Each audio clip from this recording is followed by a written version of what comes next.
5 years. అతను వయసు 36 సంవత్సరాలు. బరువు వచ్చేసి 170 kg ఉన్నాడు. 4 నెలలుగా హర్యానాలోని ఫరీదాబాద్లో జిమ్కి వెళ్తున్నాడు.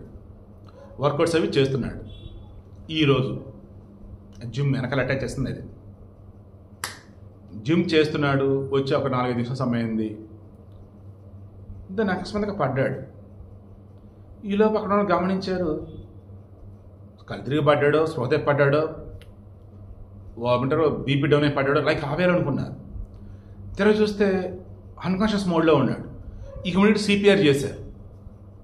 బట్ బ్రతకల, చనిపోయాడు పాపం. సో దయచేసి వెయిట్ గెయిన్ అవుతున్నాం అనుకున్నప్పుడు అప్పుడే ఫుడ్ కంట్రోల్ చేయండి. అప్పుడే ఎక్సర్సైజ్లు అవన్నీ చేసుకుంటూ ఉండండి. అలా కాదు మనం బాగానే ఉన్నామన్నా అప్పుడు కూడా ఫుడ్ కంట్రోల్ చేయండి. ప్రాపర్ డైట్, ఎక్సర్సైజ్ అవన్నీ తీసుకుంటూ ఉండండి, చేస్తూ ఉండండి.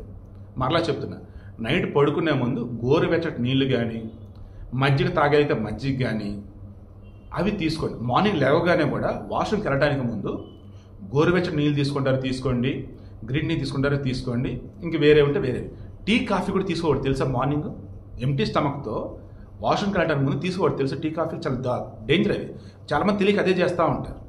సో విషయం ఏంటి నేను చెప్తున్నది, బాడీలో ఏదైతే మనం తిన్నామో అది ప్రాపర్గా బయటికి కనుక పోయిందంటే మార్నింగ్, దెన్ హెల్తీగా ఉంటాం, వెయిట్ గెయిన్ కాము. అండ్ వెయిట్ గెయిన్ అవుతున్న మనకు అనిపిస్తే మీరు ఫుడ్ తగ్గించండి. బేసిక్ ఎక్సర్సైజ్ మినిమం 6 km/h అన్నట్టుగా నడక చేయండి, నడవండి. మినిమంలో రోజు మొత్తం ఒక అరగంట నడిచినా చాలండి. అండ్ సన్లైట్ మీ మీద పడేలా చూసుకోండి. వెయిట్ గెయిన్ అవ్వరండి. ఇన్ కేస్ వెయిట్ ఉన్నా ఈజీగా తగ్గుతారండి. నేను మా ఏసర నగర్లో నేను పార్క్ వెళ్తాను మార్నింగ్ టైం వాకింగ్కి. నేను చూస్తాను ఒక కుర్రోడు, ఐఎమ్ షూర్ 1 month బ్యాక్ నుంచి అతను చూస్తున్నా. నేను చూసినప్పుడు అతని వెయిట్ ఈజీగా 85 ఉండిద్ది. హైట్ వచ్చేసి 5'6" ఉన్నాడు. ఐఎమ్ షూర్ ఈ 1 monthలో ఖచ్చితంగా 5 kgs ఈజీ తగ్గాడు. 80 kgs ఉంటాడు ఇప్పుడు, అంతే. ఇంకా తగ్గుతాడు. మార్నింగ్ మినిమంలో 1 hour చేస్తాడు అతను.